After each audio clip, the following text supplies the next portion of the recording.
Life. There we go. Alrighty, 100 Not Out Legends on Facebook. Welcome to this novel time on a Wednesday. We're normally coming at you at about 3 o'clock on a Wednesday. Damo, thanks for being flexible. I know you've got commitments this afternoon, but you've been thank you for being flexible in being able to come on. Yeah, well, thank It's a you, joint and thank arrangement. Mark, because I was kind of nowhere there. I had to be able to get to this special appointment that I've got to get to at 3 o'clock today, and so thank you both for being very flexible with my times today. So good on you. No worries. And an unofficial welcome to Mark Stevens before we hit record. Mark, thanks for joining us on the Facebook Live. Fantastic. My pleasure to be here, guys. It's going to be a great episode for all of the Facebook viewers. You can pop your comments in the comments below as we go along, and if we can answer them during the episode, we will. If not, we'll stay on after the recording and answer them as well. We're going to be discussing meditation with Mark Stevens today, and I'll give Mark the full introduction. But at a time like this, meditation is probably one of, well, really just dealing with stress effectively is one of the most important discussions we need to have. And if you've been listening or watching to 100 on Out the last month or so, Damo and I have been having the hard conversations that the mainstream media doesn't seem to want to indulge too much in at the moment. So They don't, the hard stream media. We'll talk about that in a second. Hey, little shout out. Happy birthday to Jackson. 20 yesterday. Did you notice that? Oh. Marcus Pierce, 20 years old. Can you believe I own a 20-year-old? That's amazing. Anyway, I don't really own him. I always tell him that I own him. Until he starts paying his own bills, I own him. That's what I keep telling him. Oh, that is so good. You're mine. You're mine. Get me some water. Great. Yeah, that's right. That's so good. Yeah. All right. Well, I will hit record, shall I? Yeah. Push that red button. Right. Here we go, baby. Let's do this. What are we? Probably episode 389. I'll just make it up. Let's go for it. Here we go. In 3, 2, and 1. Hold on. Just so I this here. No, that's all right. In 3, 2, and 1. Hello and welcome to 100 Not Out, a weekly show dedicated to helping you master the art of aging well. Marcus Pierce here with you, and it gives me great pleasure to shoot down to Melbourne to my brother from another mother.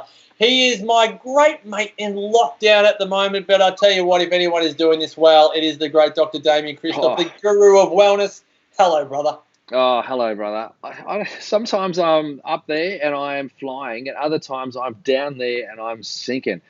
I wouldn't say that I'm doing it any better than most other people, but we're all trying to get through this crazy little stage that we're in down here. But thank you for suggesting that I'm doing it really well, because it makes me feel like maybe I am doing it really, really well. It's good. I think for anyone that is in Melbourne and hasn't been to the highs or the lows, they're lying. So I think doing it well doesn't necessarily mean feeling great about it all the time. There's something about you in the last month. You are more disarmed than I've ever seen you. Like vulnerable would be the buzz term, but you are more comfortably disarmed than I've ever seen you.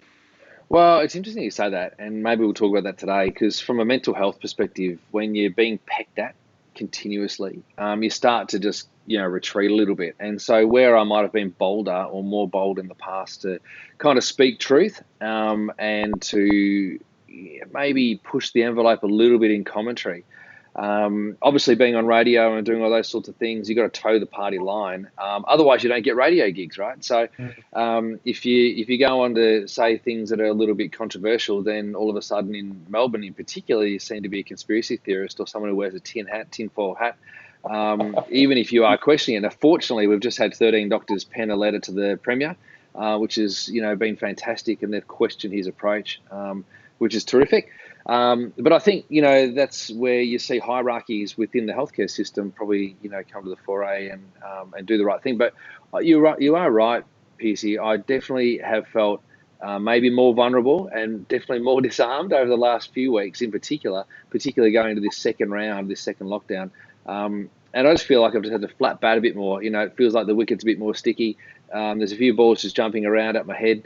I've kind of got to, leave a few out offside and just don't worry about chasing the ones down leg side and really just defend middle stump. That's about all I've been doing lately. That's kind of what I've been doing. Cricket metaphor, I love it. Now, over the last month or so, we've been having the hard conversations on this episode, largely around the world that we live in at the moment and how we navigate it. Today on the menu, largely is meditation, but on a bigger terminology. We're really talking about effectively dealing with stress. And as you've just mentioned, Damo, many of us are dealing with stress at the moment, and the ways that we deal with it is so important. So to come on today, we have one of Australia's, if not the world's, leading authorities on meditation. How's this for a story? From the age of 8, Mark Stevens has used meditation to help control his severe asthma attacks throughout his teenage years and 20s.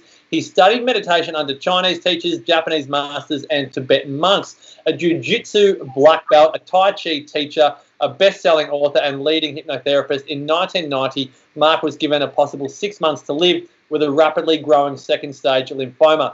Mark used a wide variety of Eastern healing methods and complementary treatments, which are combined with the best of Western medicine to overcome his health challenges.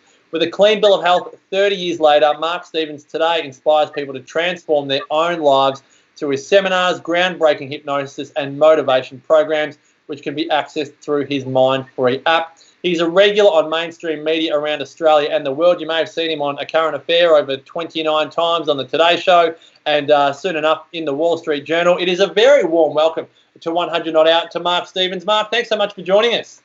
Great to be here, Damien. Great to be here, Marcus, and great to be alive. Oh, absolutely. What an attitude. You do have an air of positivity about you. As Damien's just been saying, it has felt a little bit more difficult to feel that at times at the moment.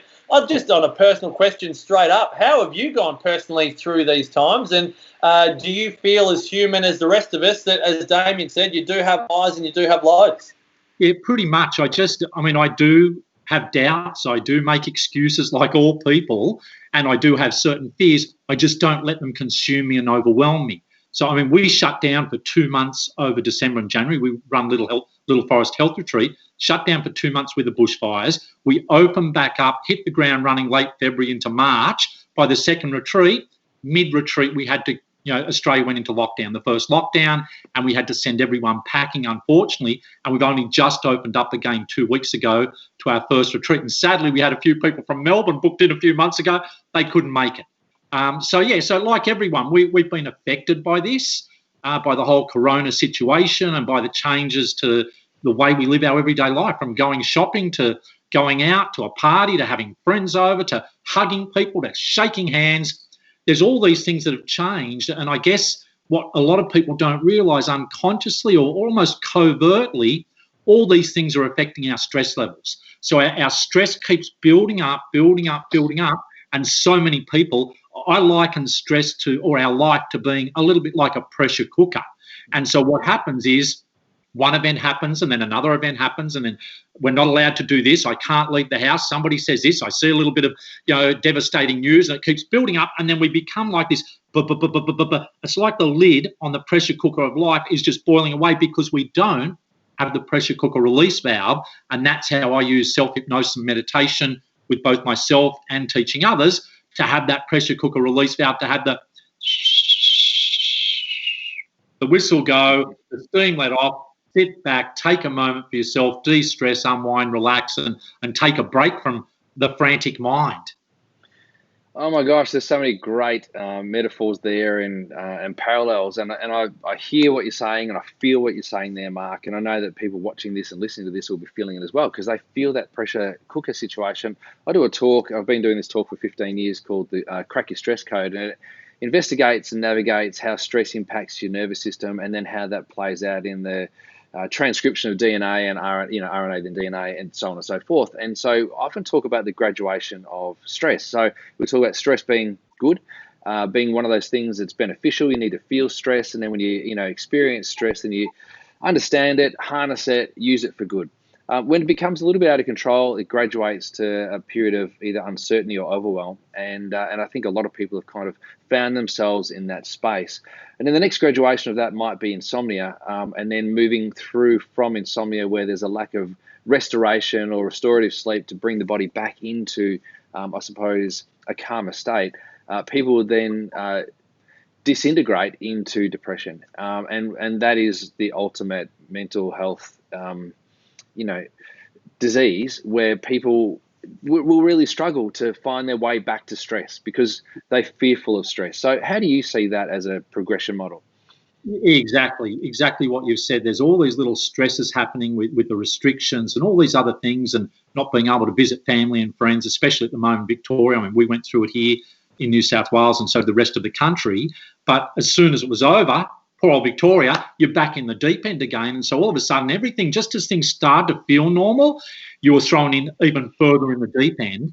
And so for people, it boils down, from all of my experience, and I've worked with a lot of stress, a lot of people, it boils down to the way you're looking at the stress. So for people who are sitting there going, oh no, I can't leave the house, oh no, this is horrible, it's bad, it's terrible, that creates a negative energy which affects our immune system, affects our emotional well-being, because thoughts are energy. Whereas you've got other people going, fantastic. As well, I would prefer to have a different situation. I'm looking at this in a different way. This is my time to learn yoga, to learn a new language, to connect or to study or to do something. And those people are getting through it a lot more easily than those who are going, this is bad, I can't leave, I'm a prisoner, it's horrible. There's an old saying by Frederick Langbridge, who said this in 1896, and I'll change it to be more politically correct, because it used to say two men, but it's two people look out through the same bars. One looks down at the mud, the other up at the stars. So in which direction you look determines how you're affected emotionally, which determines your behaviours, the way you respond in everyday life, which affects your mental, emotional and physical well-being. And the model you gave of leading through from stressful events into that anxiety, getting into depression, and then for a lot of people come out of this with PTSD. Because things like PTSD and depression can come around from one single massive traumatic event or a series of events. And at the moment, the series of events, these events are never ending. They just keep going, one after the other, after the other, after the other. It's one bit of bad news after another, although luckily the cases and the death rates coming down. But at the same time, there's still all this other uncertainty. Uncertainty creates stress. Fear creates stress. Negative thoughts create stress. So, I guess a lot of the work I do with people is learning how to switch off, learning how to feel better about yourself, learning how to do little things.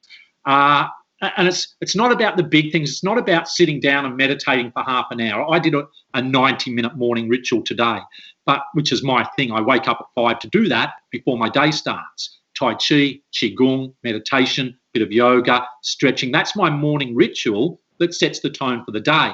But with a lot of people, if you just start off with a few minutes, 1 minute, 5 minutes, if every 30 minutes or hour you did a mini 1 minute meditation, the pressure cooker release valve keeps letting the stress calm down, letting it decrease, where you feel better, you feel a little bit more inspired, or you feel a bit more centered and less overwhelmed.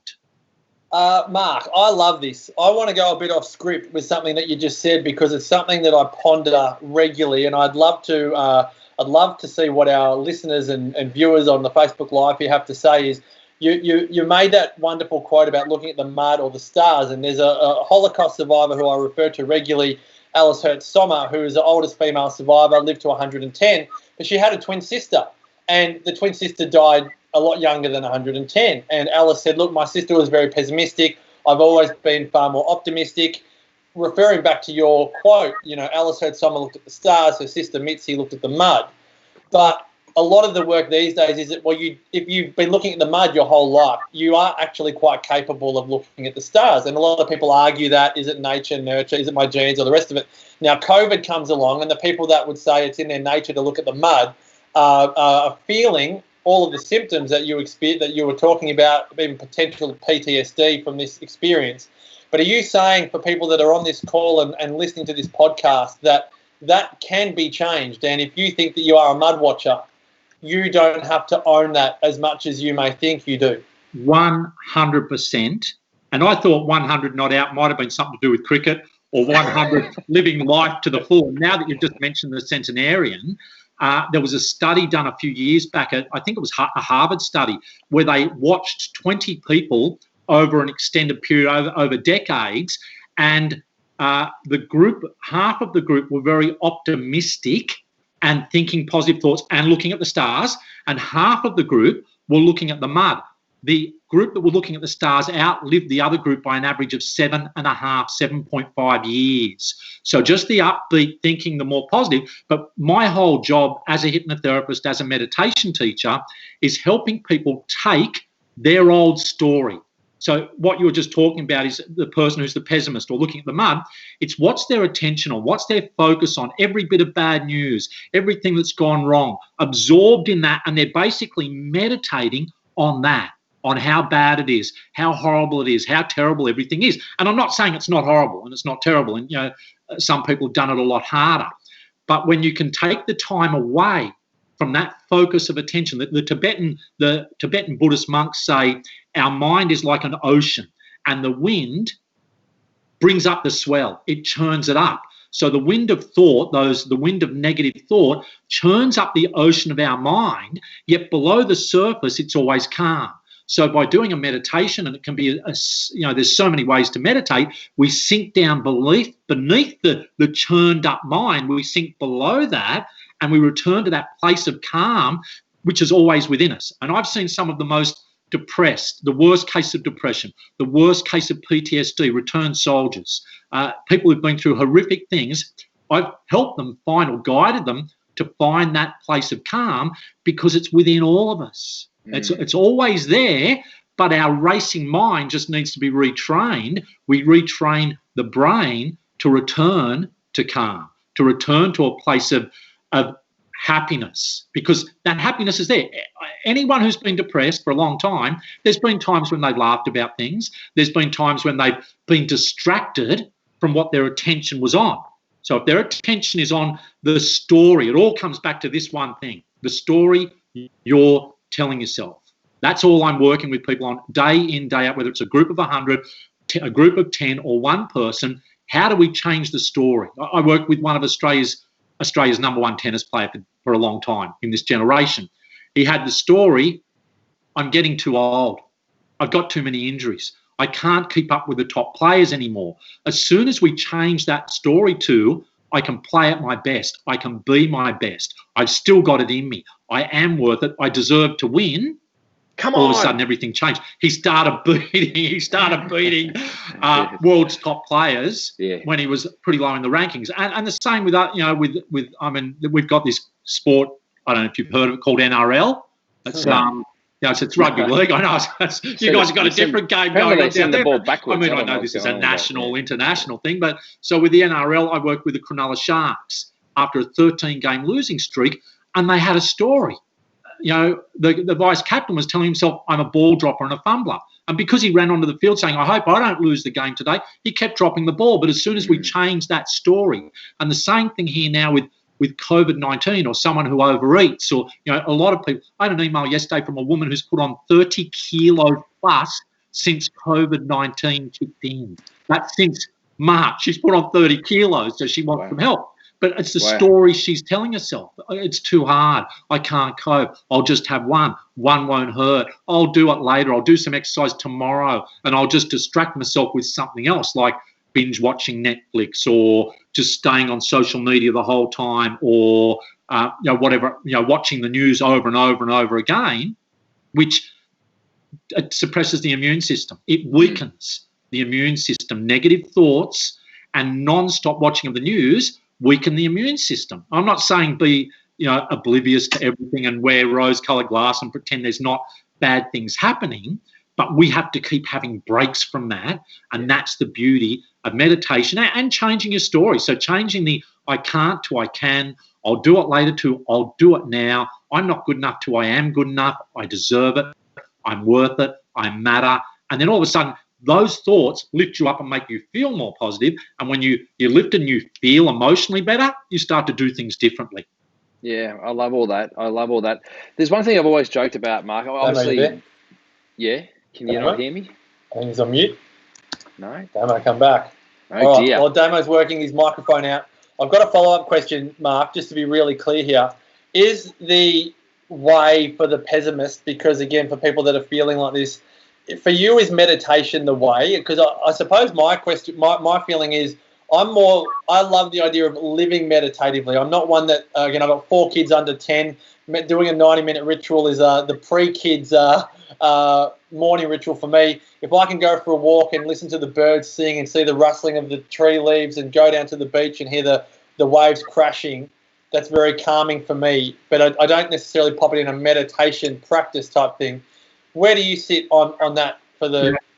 You're spot on, 100% exactly right, because mindfulness, which is Zen, the Zen meditation, and whether it's Chinese Zen, Japanese Zen, Tibetan mindfulness, that's all about turning daily activities into meditation.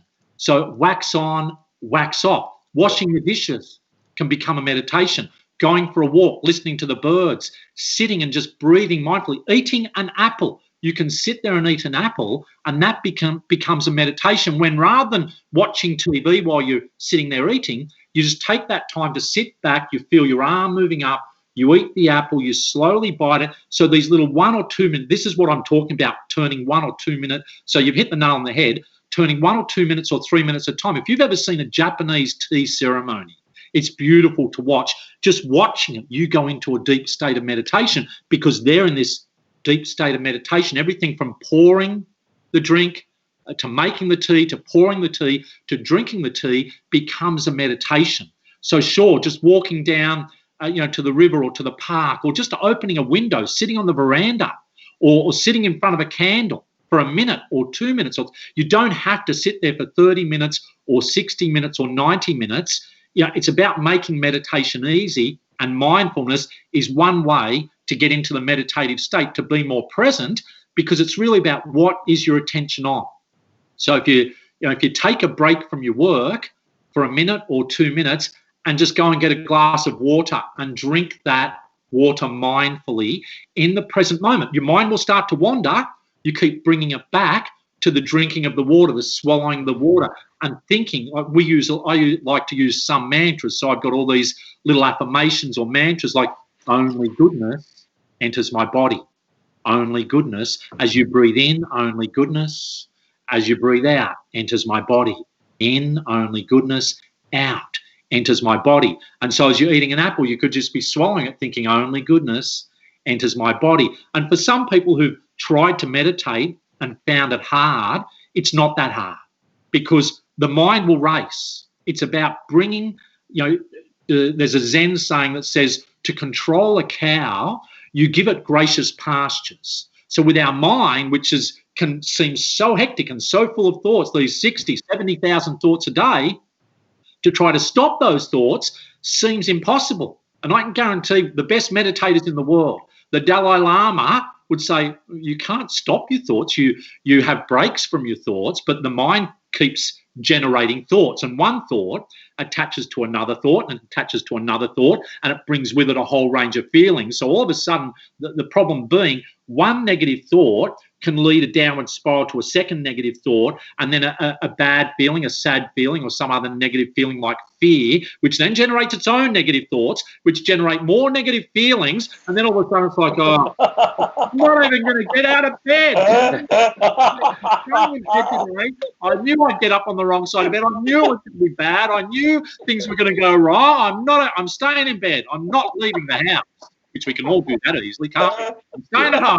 Yeah, you'll get a fine if you do, so don't go anywhere. That's right, you'll get a fine here, no doubt about it. So to answer your question, is meditation the answer? It's part of the solution. One of the things I've been doing for a long time, having learnt meditation for decades and then having learnt and studied hypnotherapy for the past 30 years and meditation for 20 years before that, and continuing to learn under a wide range of great teachers and masters, I combine the meditation together with the hypnotherapy. So I call it mindful hypnosis or mindful hypnotherapy, where I start the hypnotherapy session generally with a meditation, or just do a beautiful meditation, a visualization or a breathing meditation, taking 1 minute out to breathe and just have a mantra, breathing in peace, breathing out release, peace, release, something simple like that. And then if it's a longer session or if there's a specific outcome, to then incorporate the hypnotherapy in there. Hypnotherapy is, a lot of people get confused. They think of a dancing chicken or Sing Like Elvis or someone who's going to, people will turn around and they'll go, someone is going to control my mind. Someone is going to look in the eyes, don't look in the eyes. So unfortunately, You made me think of chicken dance. have given us a bad name. So, it's not dancing like a chicken. That's a fun show.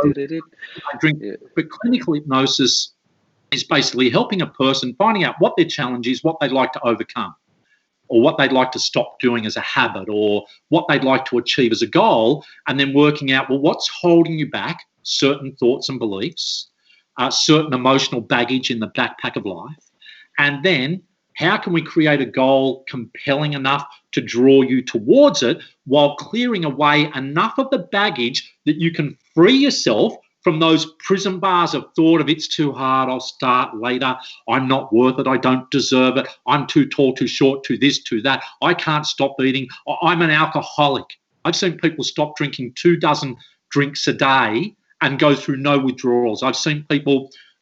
one guy, 80 cigarettes and 15 coffees a day.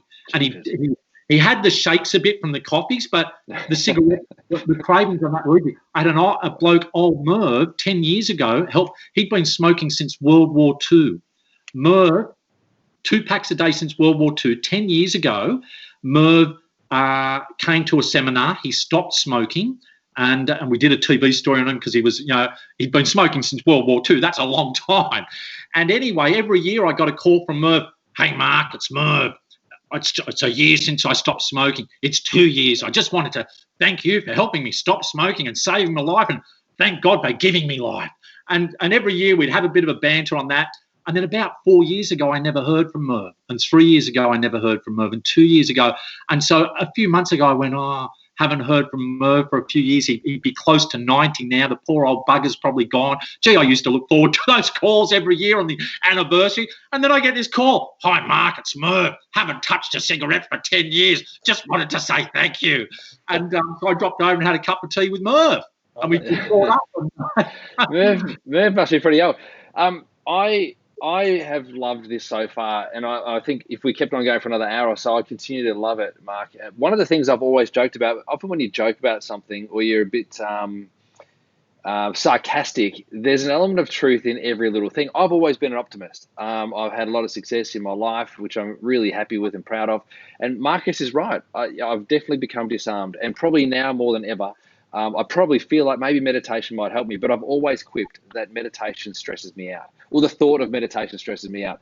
And so I would love this. And I know that our watchers and listeners would also love this. I'd love it if you could take us through maybe a minute of meditation or what did you call it? Meditative mindfulness or mindful hypnosis. But mindful hypnosis. Yeah. I can add a tiny bit of hypnosis at the end. We could do maybe a minute of meditation, and then maybe just 30 seconds or so of just a really brief light hypnotherapy, because hypnosis is merely a state of relaxation with heightened awareness and increased ability to take on board positive suggestions. So if those, if your listeners and viewers would like to join in, providing no one's driving a car, right? Pull the car over. Pull the car over. Ravi, get off the road. Listen to it or if you're walking down the street, maybe do your best not to walk into that telegraph pole. Yes. The beauty with meditation Tie the dog up. We can do it with our eyes open. We don't have to close our eyes.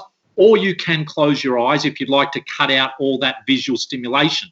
So if you're ready to get started, I'm ready to go anytime. So we can do a nice, simple minute or so meditation with a little bit of hypnosis on the end now. Yeah, all right, let's do it. I'm always ready. So let's do that. So in your own time, either sitting comfortably or lying down comfortably, however you feel comfortable, just let your shoulders relax. Maybe just move your shoulders around for a second. Notice if there's any tension in your shoulders. Let your shoulders flop and relax. And if you're sitting, your body's upright. And if you'd like to, you can let your eyes close all the way down, or leave your eyes open. It's up to you, eyes closed or open.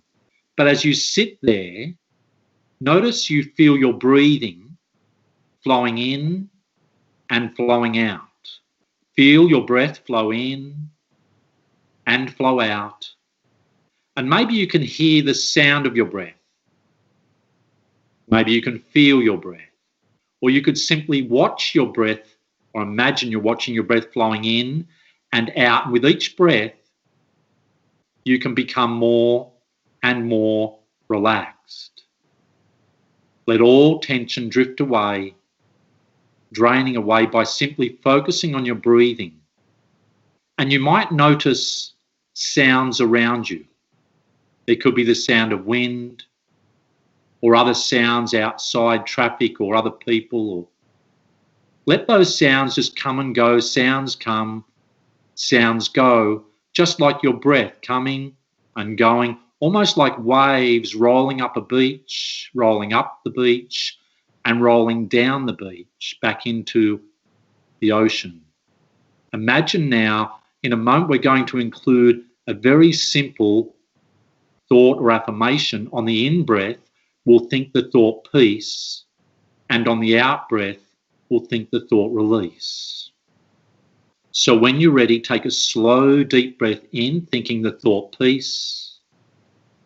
And as you exhale, think the thought and feel the feeling of release. Slowly breathing in peace. And a slow breath out, release. Let all tension drift away. A slow, really deep breath all the way in, peace. And exhale out, release, and let everything completely relax. Continue to breathe in, peace. And breathe out, release, in your own time. And simply be aware of your legs as you feel your legs are where they are. Your legs are in your legs. Maybe you can feel your body and your back. Body and back. And maybe you can feel your arms in your arms. Arms in arms. Maybe you can feel your face and your head in head, as everything deeply relaxes. As you breathe in, just think the thought body and mind. As you breathe out, together as one. Continue to breathe in, body and mind, together as one. And at any time throughout the day, you can simply take 1 minute out to just do exactly what you're doing now, to take 3 or 4 or 5 slow, deep breaths and simply think the thought peace and feel peace as you breathe in, and release and feel release as you breathe out. Or you may like to think on the in-breath, body and mind, on the out-breath, together as one, as you become present in the moment and feel really connected to that sense of calm. And you can hold on to that calm now throughout the day and keep returning to calm by simply taking a few deep breaths, peace and release, or body and mind together as one. And just hold on to that feeling as you slowly open your eyes back wherever you are and notice how you're feeling now. Whoa. Wow. I was a bit concerned about doing that as a co-host on here, that I might fall asleep. that was beautiful. I did have a little dream that you guys kept on going and I stayed, in my meditation state. That was great. We have so many people because a lot of the time I'll do 3 or 4 meditation or 5 meditation techniques for 5 to 10 minutes before a hypnosis session. Then we might do a 20-minute or 30-minute hypnosis session here at the retreat. And or when I'm doing groups, we do we've done more seminars in Melbourne generally than we've done anywhere else. So we often do 2 or 3 group weekends a year down there, the inner makeover weekend. And the amount of times people have said, no, I don't want to come back. I'm really enjoying this peace and calm. And it's just a floating feeling or a sinking feeling. And it's just that minute or two to step back from the frantic energy of the day, the energy of the people around us, the energy of the media, the energy of the Premier and everyone, downstream from him, and the energy of, traffic going past, and the sounds we hear, and the things we're reliving, the feelings of things that happened yesterday, last week, last month, last year, that happened when we were in a relationship 10 years ago, or that happened when we were a teenager, or when we were a little kid. We keep replaying these events over and over. Or we think of events and how bad it's going to be next week, next month, next year, or things going wrong.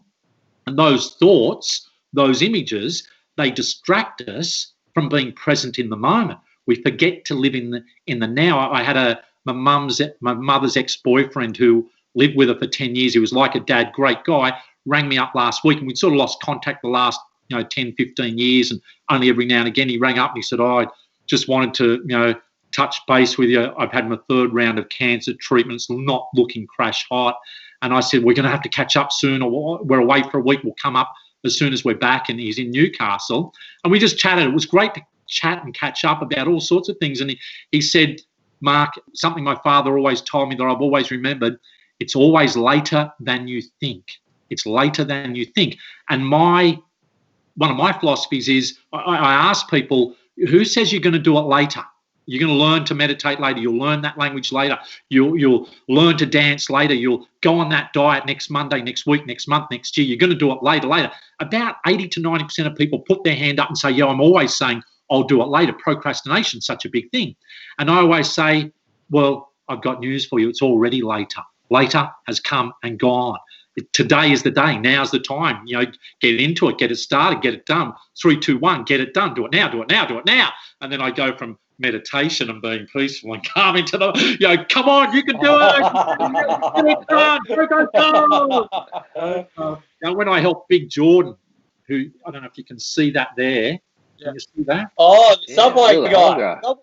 Subway Big Jordan weighed 310 kilos. That was Jordan when I first started working with him. Can you see that? Yeah. So that was Big Jordan when I first started working with him. And he had a story. He was overwhelmed with stress and anxiety. He had a story that I can't stop eating. I'm a human eating machine. And I'm probably going to kill myself doing this. And I've got no energy. We change the story little bit at a time. And that's the beauty, I think, with meditation is great because it helps you calm down and de-stress. Combining it in with self-hypnosis, because all hypnosis is self-hypnosis. Combining the self-hypnosis in, we reset our mind. We reprogram our mind to visualize our goals, to overcome old challenges, to let go of emotional baggage, and then life changes. Mark, it's been absolutely wonderful. Our Facebook viewers, Carolyn Keane said she had her eyes leaking during that meditation. She said she thinks she needed that release. Ravi Rudner's feeling very relaxed. Wendy Adams said, thank you, that was great. We've had Heidi Jennings and a number of others on here. Debbie Bunyan. Pete Lennon is just now feeling like a meditation master. I think, it's amazing what a short, chunk of the day can do to help people feel a lot calmer. I mean, personally, I felt absolutely beautiful doing that mini meditation. And I think your message here is that it doesn't have to be a lifelong commitment, 24 hours a day, sitting on top of a mountain, really just finding inner peace. We can have it now. And I like you've got both sides of the coin. It's like, do it now. Later is now. Now is later.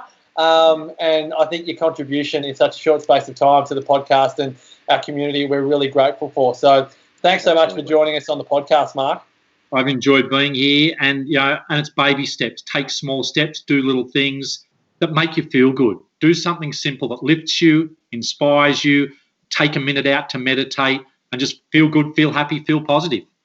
Now, guys, for Mark and for more of Mark, we really highly recommend you get the Mind Free app. It's free for 7 days, which we think is wonderful. I love Mark's style, so I know I'm going to be getting the Mind Free app. You can get it at mindfreeapp.com. It's in the App Store and all the rest of it. But go to mindfreeapp.com for all the information and see how it works. I know, as Mark was saying before we hit record, there is so much content in there. So if you love the mini meditation we did today, for all that and more, head on over to mindfreeapp.com. Damo, thanks for your wisdom as always. Great man. Thank you, Piercy. So great, mate. Great interview, Mark. Thank you so much for your time. It was terrific. Really, really enjoyed that, and I've enjoyed your app too. I had a really nice listen. The very first day I downloaded, which was last week, I listened to quite a lot of the content and got a lot from it straight away. So I was really excited to meet you today. So thank you. Thank you. Arigato gozaimasu. Shei. Bonjour. You guys, maybe we can have another chat down the track. Yeah, we'd absolutely love that. So listeners, for Mark Stevens, go to mindfreeup.com. For Damo, DamianChristoff.com, and myself, MarcusPearce.com.au. To all of our loyal listeners and viewers of the podcast, thank you for joining us. You can find us on Facebook, facebook.com/100notout. Over at Instagram at 100.notout. And until next time, as always, continue to make the rest of your life the best of your life. Bye for now. All right. I love that. Make the rest of your life the best of your life. That is a beauty. Isn't it great? Isn't it great? I'm into all these rhyming verses. The Chasers took the mickey out of me on a story one night. Oh, yeah. And they showed me on a